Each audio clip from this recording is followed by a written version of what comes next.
नमस्कार बच्चों। आज हम पाठ 2 लेकर आ रहे हैं, विश्व जनसंख्या वितरण घनत्व एवं वृद्धि। पाठ 1 अब पढ़ चुके हैं, उम्मीद है आपको समझ में आ गया होगा। तो आज हम जनसंख्या के बारे में अध्ययन करेंगे, वो भी विश्व के स्तर पर, जहाँ पर हम वितरण पढ़ेंगे, घनत्व पढ़ेंगे एवं वृद्धि पढ़ेंगे।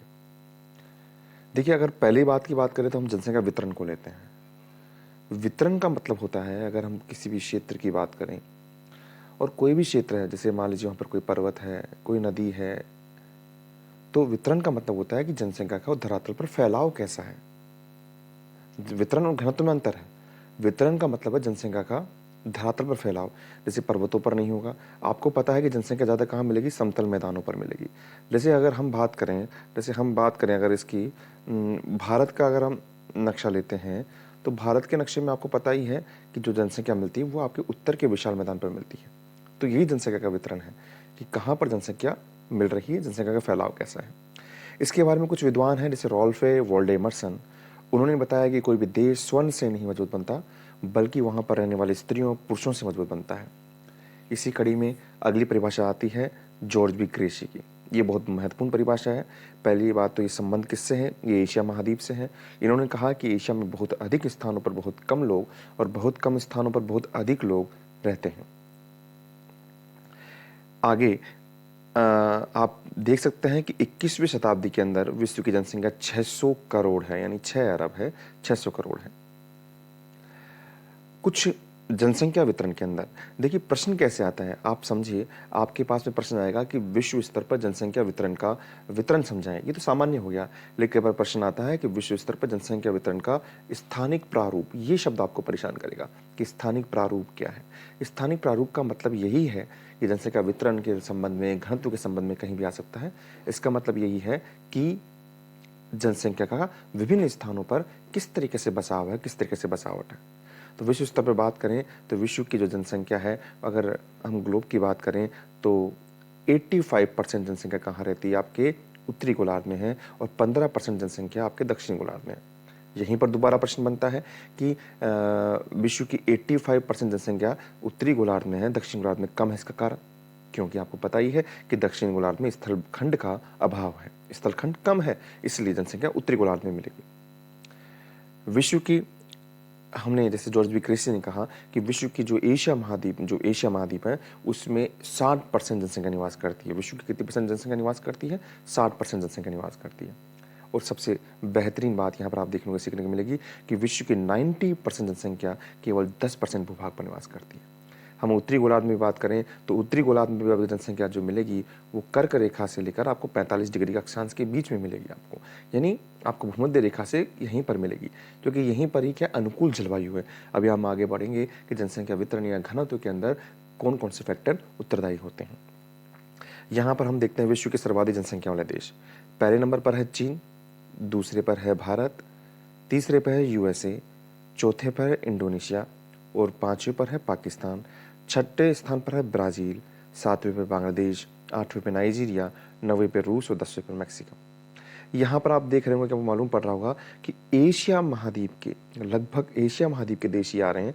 चीन है, भारत है, आप इंडोनेशिया ले लीजिए, पाकिस्तान ले लीजिए, आप बांग्लादेश ले लीजिए। तो एशिया महाद्वीप के देश जो हैं वो ज़्यादा यहाँ पर आपके जनसंख्या की बसावट को दिखा रहे हैं। हम इसको हम नक्शे में भी देख सकते हैं। नक्शे में आप देखेंगे, नक्शे का प्रश्न भी आता है, 2 नंबर का आएगा आपका मैप का प्रश्न। तो सबसे ज़्यादा जनसंख्या जो है वो आपके यहाँ पर थोड़ा सा अगर जूम करें इसको, तो हम यहाँ पर देखेंगे कि ये जो सबसे ज़्यादा जनसंख्या जो है वो चाइना के अंदर है। यहाँ पर चाइना है, फिर उसके बाद में भारत दूसरे नंबर पर आता है।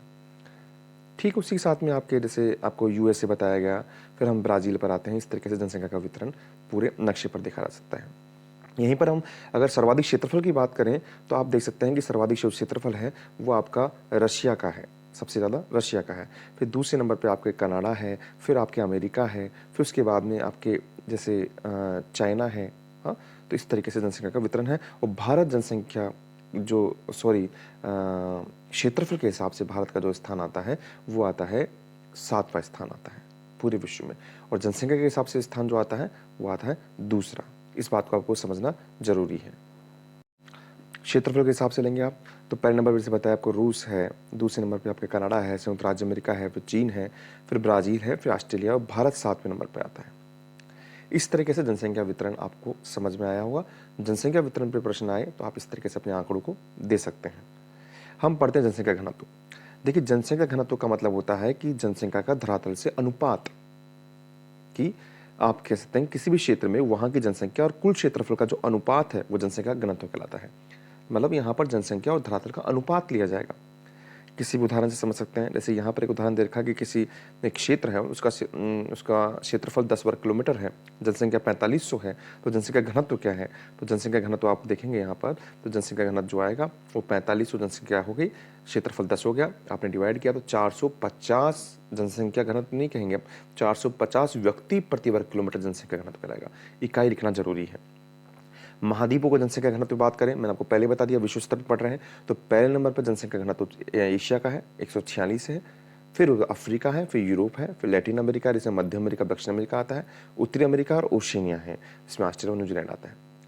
आपको इन आंकड़ों को प्रश्न के हिसाब से लिखना है। जैसे अभी मैंने आपको बताया था जनसंख्या वितरण का स्थानिक प्रारूप क्या है, स्थानिक वितरण क्या है, तो वैसे अगर जनसंख्या घनत्व का आता है तो आप इन आंकड़ों को लिख सकते हैं।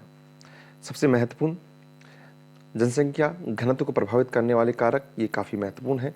आपको कारक आप खुद को लेकर देखिए कि एक जनसंख्या है या एक आप है, एक जनसमूह है, वो कहाँ रहना पसंद करेंगे? जहाँ पर आपको अनुकूल धरातल मिलेगा, अनुकूल रहने की व्यवस्था मिलेगी, आपकी मूलभूत आवश्यकता पूर्ति होगी, आर्थिक अर्थव्यवस्था अच्छी होगी, वहाँ पर रहना पसंद करेंगे। तो यहाँ कुछ कारक हैं, जैसे भौगोलिक कारक, फिर है आर्थिक कारक, फिर सामाजिक कारक। हम भौगोलिक कारक में पढ़ें तो पहला है जल की उपलब्धता। मैं आपको पहले भी बात कर चुका हूँ कि मनुष्य जब घुमक्कड़ जीवन व्यतीत करता था, आखेट और भोजन संग्रहण करता था, तो उसने जब कृषि या पशुपालन करना शुरू किया तो सबसे पहले उसने जो बसाव किया नदियों के किनारे किया। इसलिए सिंधु घाटी सभ्यता के, वह नदी सिंधु नदी के पास में है। अगर मेसोपोटामिक सभ्यता की बात करें तो दजला फरात नदी के पास में है। मिस्र की बात करें तो नील नदी के पास में है। भूआकृति, आप पहले भी बात कर चुका हूँ कि भारत या किसी भी देश की बात करें, कहीं पर विश्व में बात करें, जनसंख्या वहीं पर निवास करना पसंद करती है जहाँ पर समतल मैदान हो, क्योंकि वहाँ पर उपजाऊ मिट्टी होगी, खाद्यान्न भी अच्छा होगा। अगला है आपका जलवायु।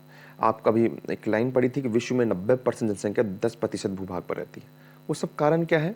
जलवायु है। क्योंकि आप जानते हैं साइबेरिया है, ग्रीनलैंड है, अंटार्कटिका है, हाँ, या कई ऐसे दक्षिण अमेरिका के कई ऐसे क्षेत्र हैं जहाँ पर जनसंख्या का निवास नहीं है। तो जलवायु इसको बहुत ज़्यादा प्रभावित करती है। जलवायु रहना पसंद करती है, उष्ण कटिबंधीय क्षेत्र में रहना पसंद करती है, भूमध्य रेखा पर रहना पसंद नहीं करती है, उष्ण और शीतोष्ण के बीच में रहना पसंद करती है।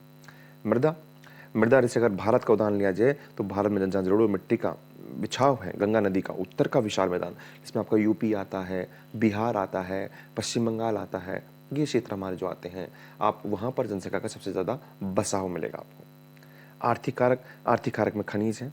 एक बड़ा ही अच्छा उदाहरण हमारे भारत के अंदर हम ले सकते हैं आप इसमें, कि जैसे अगर हम लें छोटा नागपुर का पठार, ये पठार एक तरीके से ज़्यादा सुदृढ़ नहीं है, आर्थिक रूप से विस्तृत नहीं है, संसाधन ज़्यादा नहीं है, लेकिन यहाँ पर सबसे एक महत्वपूर्ण संसाधन है वो है खनिज। खनिज के कारण इसको भारत का अजायब घर भी कहा जाता है, और इसके कारण यहाँ पर जनसंख्या आकर्षित होती है, जनसंख्या निवास करती है। आप इसको कहीं पर भी देख सकते हैं, जैसे जर्मनी में रूहर का क्षेत्र है जो कोयला उत्पादक क्षेत्र है, या फिर हम बात करें दक्षिण अफ्रीका में जोहान्सबर्ग है, किम्बरले की खान है, ऑस्ट्रेलिया में कुलगाड़ी की खान है ना। तो वहाँ पर भी क्या होगा, आपको जनसंख्या का बसाव इन्हीं कारणों से मिलेगा। नगरीकरण आप देख सकते हैं कि जो जनसंख्या होती है हमेशा नगर की तरफ आकर्षित होती है। वहाँ की शिक्षा, वहाँ की अर्थव्यवस्था, वहाँ की स्वास्थ्य सुविधा और अन्य सुविधाओं के कारण आकर्षित होती है। इसलिए जनसंख्या जयपुर, मुंबई जैसे महानगरों की तरफ जाना पसंद करती है। औद्योगिकरण का आप प्राय यूँ समझ सकते हैं कि जहाँ भी एक आगे शब्द आएगा कि एक अर्थव्यवस्था होती है वो अपने साथ में, एक जो बड़ी अर्थव्यवस्था होती है अपने साथ में छोटी छोटी अर्थव्यवस्था को जन्म देती है। तो जब किसी क्षेत्र पर अगर कोई उद्योग विकसित होता है तो वहाँ पर रहने के लिए श्रमिकों के घर की आवश्यकता होती है, तो वहाँ पर भी एक बसाव शुरू हो जाता है। वहाँ पर एक अर्थव्यवस्था के साथ में दुकानें बन रही है, स्वास्थ्य सुविधा बन रही है, स्कूल बन रहा है, तो एक अर्थव्यवस्था दूसरी अर्थव्यवस्था को जन्म देती है। सामाजिक और सांस्कृतिक कारक में हम इसको इस तरीके से समझ सकते हैं कि हमारी मानवीय प्रवृत्ति होती है कि जहाँ पर हमको हमारे रुचि के लोग मिलते हैं, हमारी सामाजिक संस्कृति, जो भाषा के लोग हैं, रीति रिवाज के लोग हैं, ऐसे लोग मिलते हैं, वहाँ पर ही लोग रहना पसंद करते हैं। इसी कारण ही क्या होता है कि एक एक ऐसे लोगों का जनसमूह बनता है जो ढानी बनता है, ढानी से गाँव बनता है, गाँव से कस्बा, फिर नगर बन जाता है। और जहाँ पर अशांति होती है, जैसे पाकिस्तान के सीमावर्ती जो अगर क्षेत्र की बात करें, यहाँ पर लोग कम रहना पसंद करते हैं क्योंकि यहाँ पर अशांति होती है, युद्ध की अशांति होती है। ये आपने 2 टॉपिक पढ़े, जनसंख्या वितरण और जनसंख्या घनत्व। अब पीछे का चीज़ आपको रिकॉल करना चाहिए, तभी आप आगे बढ़ें। अगला है जनसंख्या वृद्धि। जनसंख्या वृद्धि का मतलब क्या है? जनसंख्या वृद्धि का मतलब आप बिल्कुल आसान भाषा में समझ सकते हैं। जनसंख्या वृद्धि का मतलब होता है कि एक निश्चित क्षेत्र में, जैसे मान लीजिए अगर मैं उदाहरण दूँ कि एक क्षेत्र ए है और यहाँ पर एक क्षेत्र बी है, निश्चित क्षेत्र में, निश्चित क्षेत्र यानी ए और बी में, निश्चित समय में, आप समय आप कोई निर्धारित कर लीजिए, आपने निर्धारित कर लिया 10 वर्ष, मान लीजिए 10 वर्ष कर लिया आपने, है ना, 10 ईयर्स कर लिया, 10 ईयर्स कर लिया। निश्चित क्षेत्र में, निश्चित समय अंतराल में जनसंख्या में होने वाला परिवर्तन, मान लीजिए यहाँ पर 1000 लोग रहते थे और आज यहाँ पर मान लीजिए आपके 1500 लोग रहते हैं। तो जो ये परिवर्तन हुआ, यानी इस पे परिवर्तन कितना हुआ? 500 लोगों का हुआ। तो यही जो 500 है वो आपका जनसंख्या वृद्धि कहलाएगा, वही आपकी निरपेक्ष वृद्धि कहलाएगा। तो परिभाषा रटनी नहीं है, समझनी है। निश्चित क्षेत्र में, निश्चित समय अंतराल में जनसंख्या में होने वाला परिवर्तन ही जनसंख्या वृद्धि कहलाता है, निरपेक्ष वृद्धि कहलाता है। इसको आप भारत के संदर्भ में समझ सकते हैं कि 2001 में जनसंख्या भारत की 102.70 करोड़ थी, 2011 में 121.02 करोड़ हो गई, दोनों को घटाया आपने 18.32 करोड़ आया। ये जनसंख्या वृद्धि या निरपेक्ष वृद्धि है। अब अगला प्रश्न आता है जनसंख्या वृद्धि दर। जनसंख्या वृद्धि दर क्या होता है? अभी मैंने आपको उदाहरण दिया था वहां पर कि 1500 था, तो आपने देखा कि 500 जनसंख्या की वृद्धि हुई किस पर? पहले कितनी थी? 1000 थी, और उसका आपने 100% निकाला तो आपको पता लग जाएगा यहाँ पर 50% जनसंख्या बढ़ गई है। तो यानी इसका जो सूत्र बनता है वो बनता है निरपेक्ष वृद्धि बटे पूर्व की जनसंख्या इंटू 100। तो यहाँ पर अगर भारत की जनसंख्या की बात करें तो भारत की जो निरपेक्ष वृद्धि आ रही है वो आ रही है 18.32 अपॉन 102.70, ये जो पहले की जनसंख्या थी, है ना, इंटू 100, तो ये आ रहा है 17.64% भारत की दशकीय वृद्धि दर है। क्या है? दशकीय वृद्धि दर। अब ये बड़ा रुचिकर टॉपिक है, जनसंख्या की प्राकृतिक वृद्धि दर। बेटा आपने देखा होगा कि जनसंख्या बढ़ रही है, लेकिन शब्द आ गया प्राकृतिक रूप से। जनसंख्या किसी भी क्षेत्र में जनसंख्या कई कारणों से बढ़ सकती है। जैसे मान लीजिए अगर ए है और ये ए क्षेत्र है ना, और यहाँ पर इसी ए क्षेत्र की बात करते हैं, इसी ए क्षेत्र की हम बात करते हैं, और हम देखते हैं कि जैसे ये 2001 की बात है और ये 2011 की बात है, तो यहाँ जनसंख्या कैसे बढ़ेगी? जनसंख्या पहले बढ़ेगी आपके, जैसे हम बात करें यहाँ पर जनसंख्या जो बढ़ेगी वो बढ़ सकती है जन्म के कारण। किसके कारण बढ़ेगी? जन्म के कारण। बट जो लोग जन्म लेंगे उनको आप ऐड कर देंगे। कुछ लोग जो मृत्यु हो जाएगी उसको क्या कर देंगे आप? माइनस कर देंगे। ठीक है, तो ये जो जन्म हो रहा है या मृत्यु हो रही है इस जनसंख्या में, मान लीजिए यहाँ पर 1000 थे पहले जनसंख्या, जन्म ले लिए मान लीजिए 100 जो लोगों ने जन्म ले लिया तो 100 को आपने ऐड कर दिया।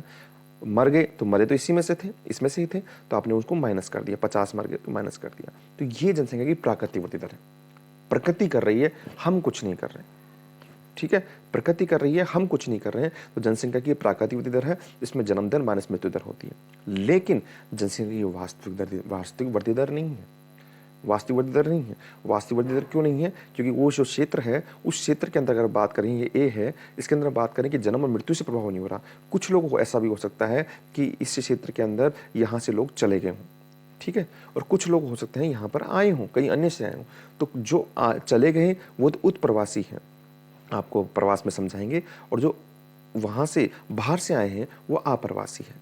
तो अप्रवासी जो आए हैं वो तो यहाँ पर जुड़ेंगे, प्लस होंगे, और जो उत्प्रवासी वो निकलेंगे। आप सामान्य समझ रहे हैं। तो जनसंख्या की जो वास्तविक वृद्धि दर है उसमें प्रवास का महत्वपूर्ण स्थान है।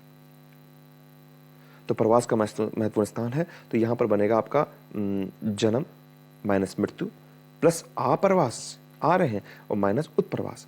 तो किसी भी क्षेत्र में जनसंख्या की परिवर्तन की, इसको अभिप्रेरित वृद्धि दर भी कहते हैं। 3 घटक काम करते हैं, जन्म, मृत्यु और प्रवास।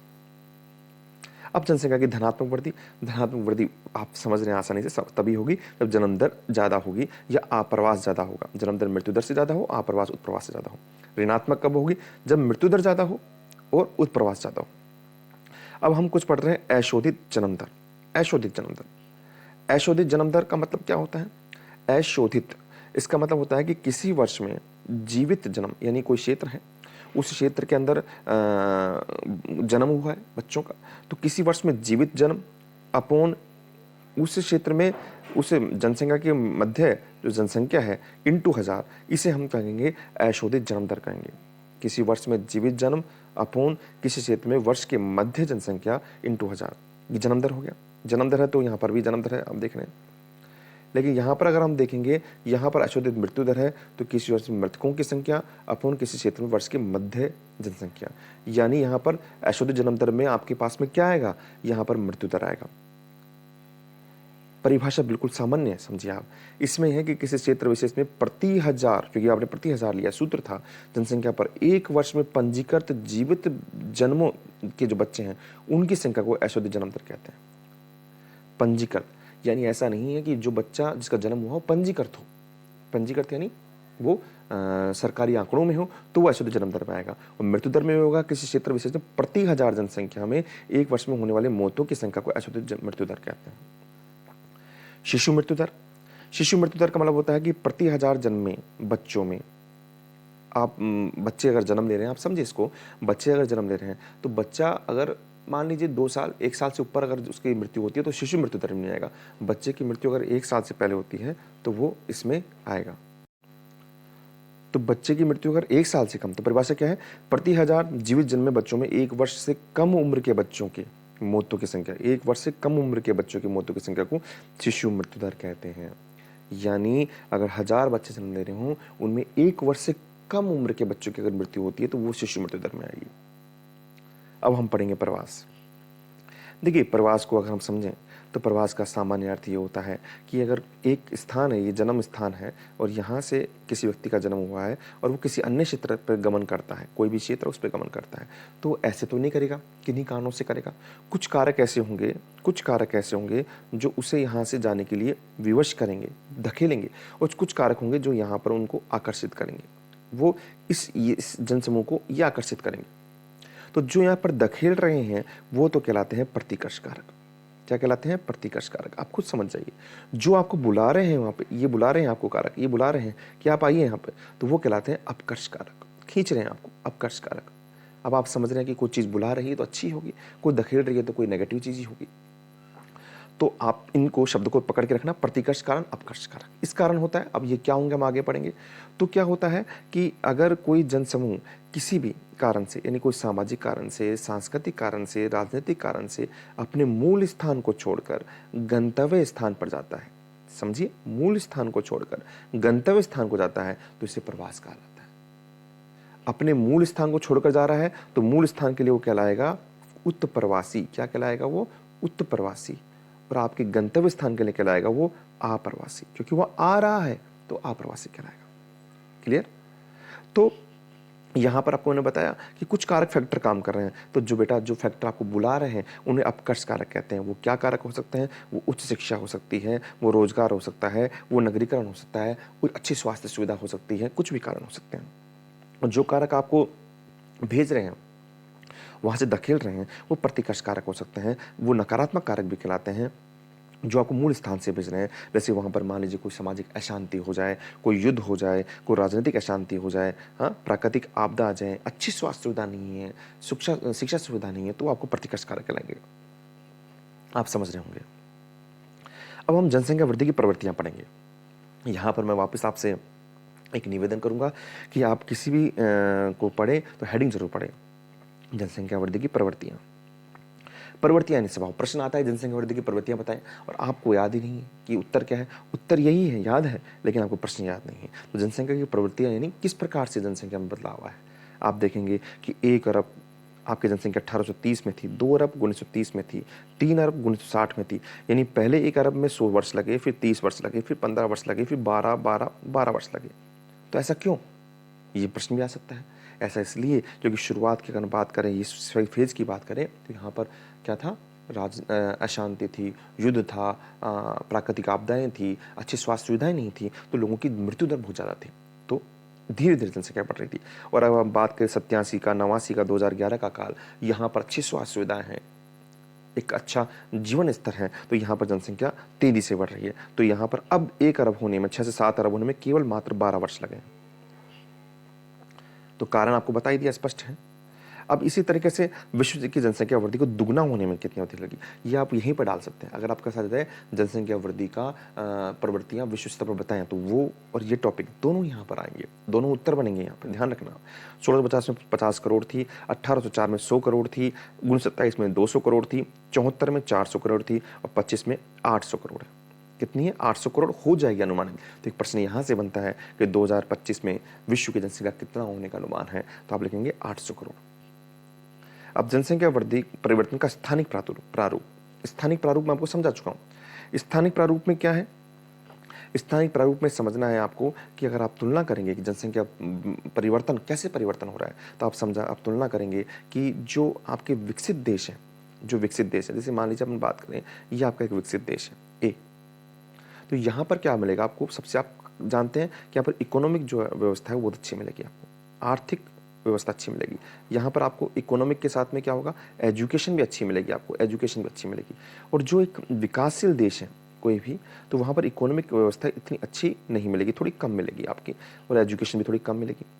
तो जहाँ पर इकोनॉमिक आप देखेंगे आर्थिक अवस्था अच्छी होगी, शिक्षा व्यवस्था अच्छी होगी, वहाँ पर जनसंख्या कम होगी, जनसंख्या कम होगी, जनसंख्या का वितरण कम होगा। और जहाँ पर जो विकासशील देश है, जहाँ पर इकोनॉमिक यानी अर्थव्यवस्था कम होगी, आपकी एजुकेशन भी थोड़ी कम होगी, वहाँ पर जनसंख्या ज़्यादा मिलेगी।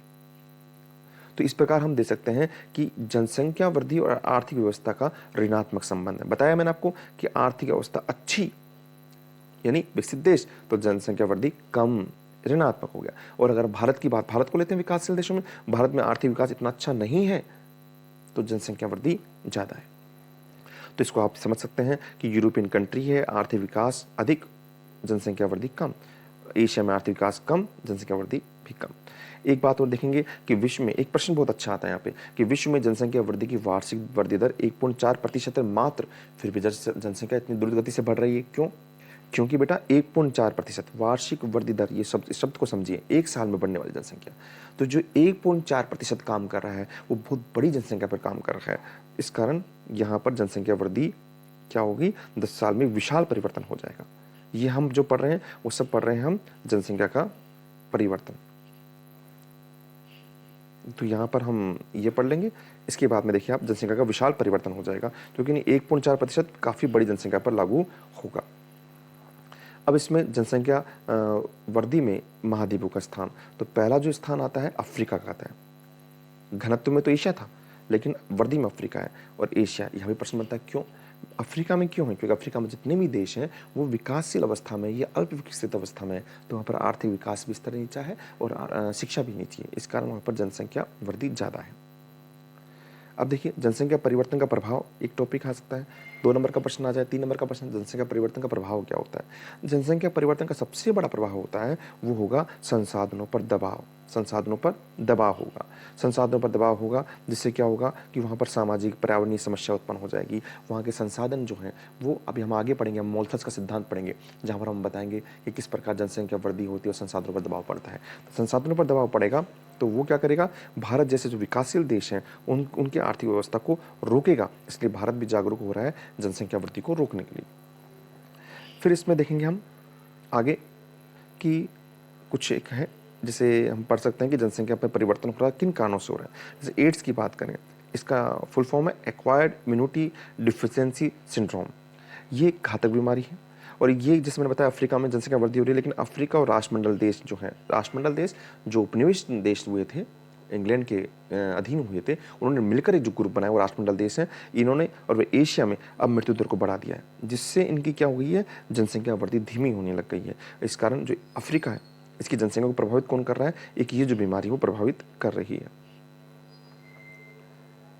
अब है भारत की वार्षिक वृद्धि दर, वो कितनी है? 1.64% है। कितनी है? 1.64% है। और ये भारत की क्या है? वार्षिक वृद्धि दर है, यानी एक साल में बढ़ने वाली है। और 10 की वृद्धि दर कितनी है? 17.64%, ये पढ़ चुके हैं। वार्षिक वृद्धि दर यानी एक वर्ष में होने वाला समय जनसंख्या का प्रतिशत, और 10 की वृद्धि दर यानी 10 वर्ष में होने वाला जनसंख्या का प्रतिशत। तो हम यहाँ तक पढ़ चुके हैं। अब एक महत्वपूर्ण सिद्धांत आता है जनसंख्या संक्रमण सिद्धांत। ये हम नेक्स्ट क्लास में पढ़ेंगे।